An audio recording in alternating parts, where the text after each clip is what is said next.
大家好，我是鹦鹉妈妈 Susan。今天我们将探讨电解质的重要性，以及电解质不足时可能出现的警告迹象。电解质是一些带电荷的矿物质，包括钾、镁、钠、氯和钙。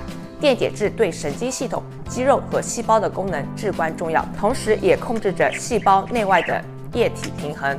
造成电解质不足的主要原因包括断食、生酮饮食、出汗、呕吐、腹泻、服用利尿剂、高碳水化合物饮食。电解质不足的警告迹象包括心律不齐或心悸、疲劳或虚弱、头晕和脱水、心率增快、肌肉抽搐或痉挛、便秘、头痛和大脑肿胀、休克、恶心或生酮流感、血液凝固减少。如果你有以上症状，那么你可能需要补充电解质了。